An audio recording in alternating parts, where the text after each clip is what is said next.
জীবনের বাস্তবতা খুবই কঠিন এবং নির্মম। সমাজে আমরা সবাই চাই স্বীকৃতি, সম্মান আর ভালোবাসা, কিন্তু এই সমাজের একটি কঠিন দিক হলো কেউই আপনার সংগ্রাম, কষ্ট কিংবা পরিশ্রম দেখতে চায় না। তারা শুধু দেখতে চায় আপনি কোথায় পৌঁছেছেন। সফল না হওয়া পর্যন্ত অধিকাংশ মানুষ আপনার অস্তিত্বকে গুরুত্ব দেয় না। এটাই নির্মম সত্য।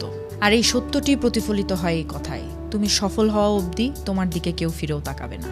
শিশু থেকে শুরু করে তরুণ পর্যন্ত প্রতিটা মানুষই জীবনে কিছু না কিছু করতে চায়, কিছু পেতে চায়, কিন্তু যখন কেউ নতুন কিছু শুরু করে তাকে সবাই উৎসাহ না দিয়ে প্রশ্ন করে, সংশয় প্রকাশ করে, তখন খুব কমই মানুষকে দেখবেন এগিয়ে আসতে, সাহস দিতে বা পাশে দাঁড়াতে।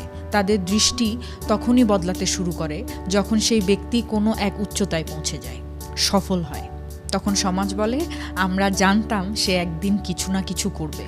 অথচ যেই সময় তার সবচেয়ে বেশি সাহসের দরকার ছিল, তখন এই মানুষগুলোই নীরব ছিল।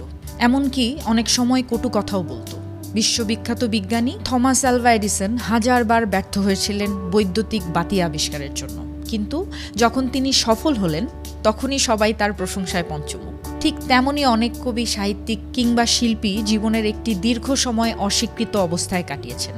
তারা যখন সফল হয়েছেন তখনই সমাজের দৃষ্টি তাদের দিকে ফিরেছে। এই বাস্তবতা আমাদের শেখায় যে নিজের ওপর বিশ্বাস রাখা সবচেয়ে বড় শক্তি। কেউ পাশে থাকুক বা না থাকুক, যদি নিজের লক্ষ্য স্থির থাকে তবে একদিন সেই সফলতাই সকলকে আপনার দিকে ফিরিয়ে আনবে। তাই দুঃসময়ে হতাশ না হয়ে নীরবে দৃঢ় মনোবলে নিজের কাজ করে যেতে হবে, কারণ সফলতা যখন আসে তখন ইতিহাসও আপনার নাম মনে রাখে।